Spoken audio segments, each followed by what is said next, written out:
తాకట్టులో ఉన్న బంగారాన్ని విడిపించి ఆ రోజున్న మార్కెట్ ధర కట్టి మిగిలిన డబ్బును మీకు అందిస్తుంది కొమ్మూరి గోల్డ్.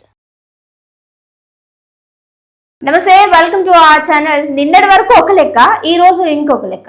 అసలు ఈ లెక్కలు మారుస్తుందేమో, ఈ లెక్కలు తేల్చాల్సినటువంటి పరిస్థితిగా ఉంది. అయితే ట్రైనీగా ఉన్నటువంటి ఐపీఎస్ అయినటువంటి ఉదయ్ కృష్ణారెడ్డి విషయంలో నిన్నటి వరకు డాక్టర్స్, ఫ్యామిలీ మెంబర్స్ చెప్పిన తీరంతా వేరు, ఈ రోజు బయటకు వచ్చినటువంటి లేఖ అనేది వేరు. మరి ఈ లేఖ నిన్న ఎందుకు దాచేశారు, నిన్నెందుకు బయటకు తీసుకురాలేదు? ఒకవేళ అంటే ఏదో జరిగి ఉంటుందని కారణం చేత హాస్పిటల్లో అడ్మిట్ చేసి ఉంటే మనం అంటే రెండు విధాలుగా కూడా మాట్లాడుకోవాల్సిన పరిస్థితి ఇక్కడ కనిపిస్తుంది. Either yes or no.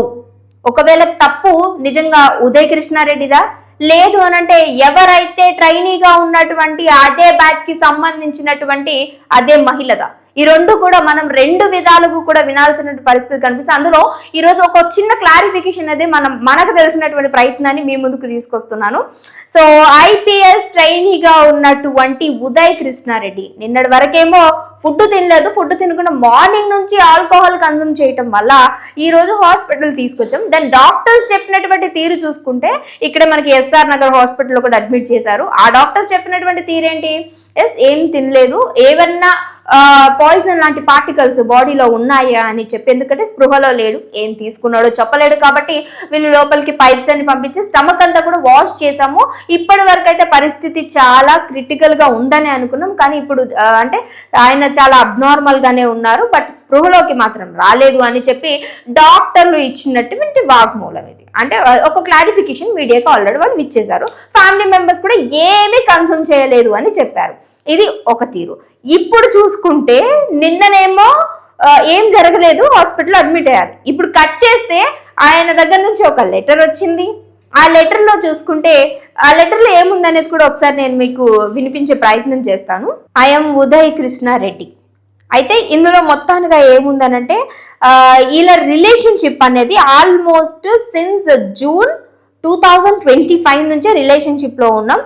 Even ఆవిడకి మ్యారేజ్ అయిన తర్వాత కూడా మేము రిలేషన్షిప్ని మెయింటైన్ చేసాం అనేటువంటిది ఆయన యొక్క అంటే ఏదైతే లెటర్లో ఇచ్చినటువంటి విషయం. Physically and emotionally she only come to my room.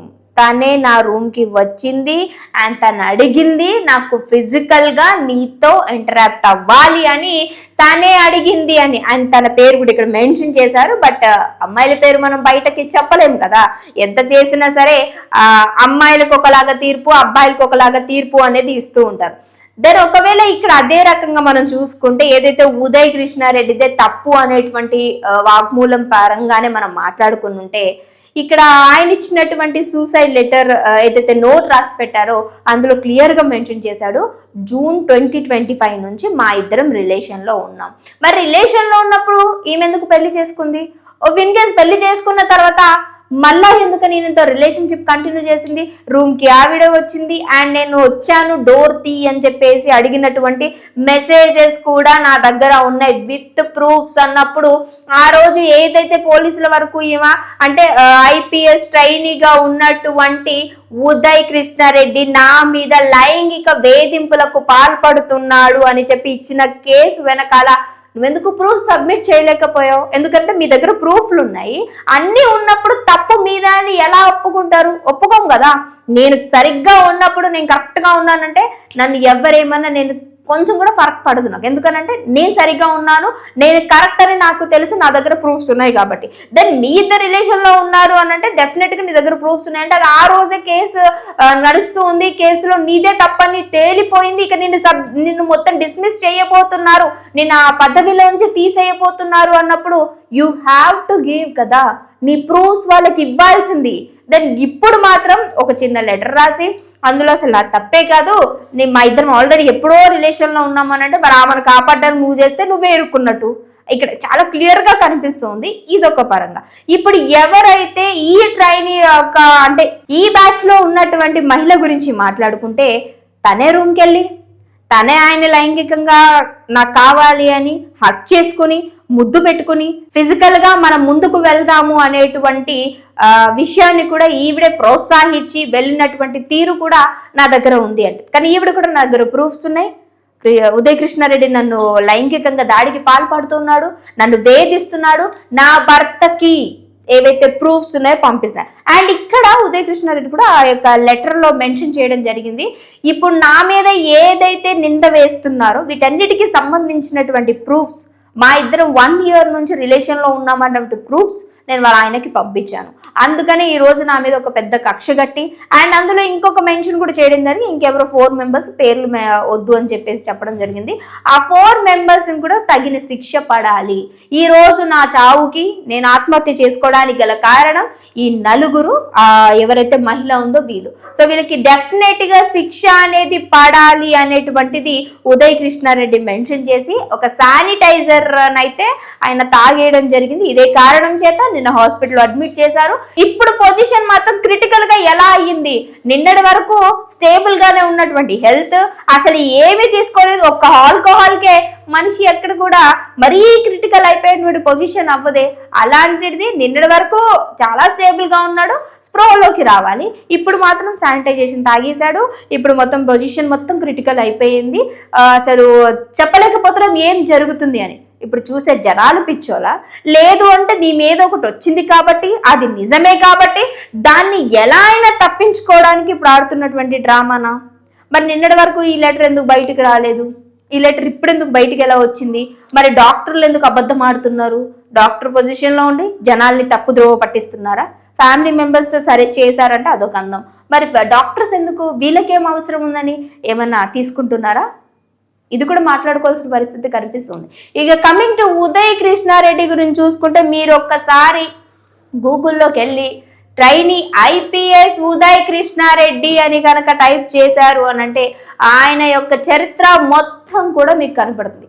ఎంతో మందికి ఆదర్శంగా నిలిచి, అండ్ కానిస్టేబుల్ నుంచి ఆయన ఈరోజు IPS ట్రైనీగా ఎందుకు వెళ్ళారు అనేటువంటిది కూడా మీరు ఇక్కడ ఫొటోస్లో చూసుకుంటే, తనకి తల్లిదండ్రులు లేరు, వాళ్ళ నాన్నమ్మ ఇక్కడ కనిపిస్తున్నారు కదా.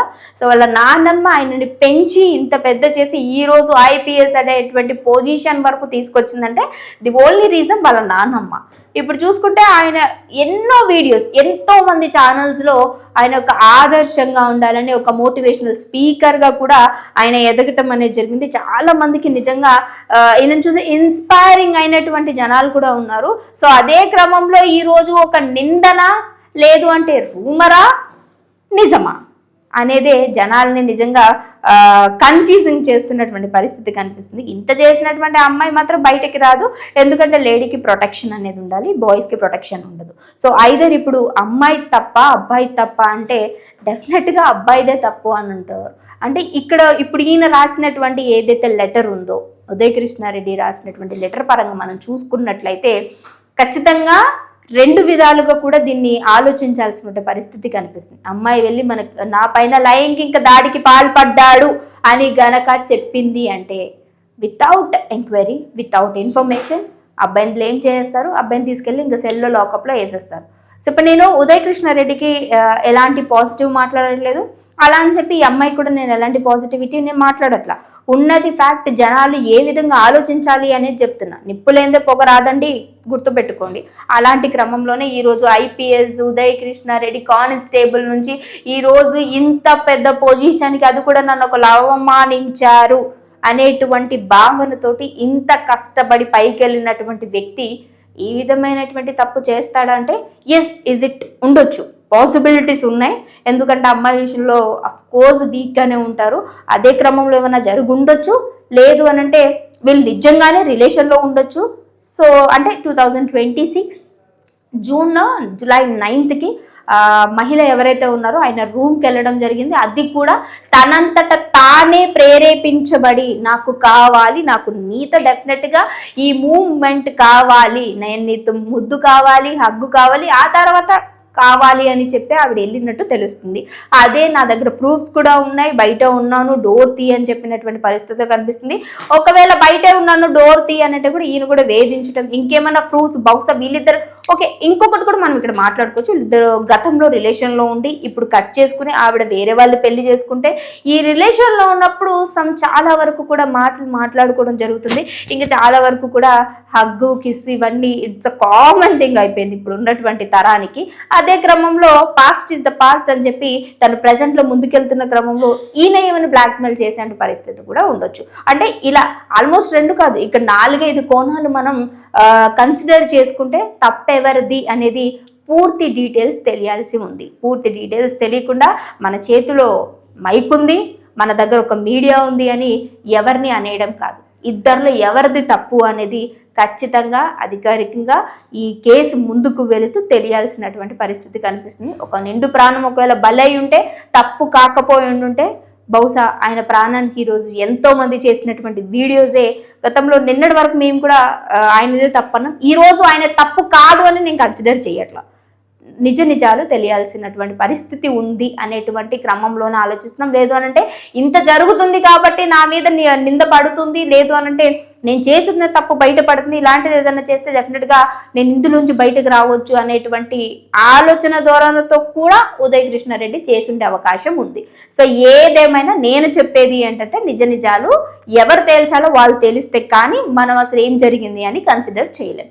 సో మరి చెప్పినటువంటి విషయంలో మీకు ఏమైనా తప్పు అనిపించిందా, నిజంగా ఏమై ఉండొచ్చు అనుకున్నారు అనేది మస్ట్ అండ్ షుడ్గా కామెంట్ చేయడం మర్చిపోకండి. ఇంకొక వీడియోతో మళ్ళీ కలుస్తాం. చూస్తూనే ఉండండి ఆ ఛానల్.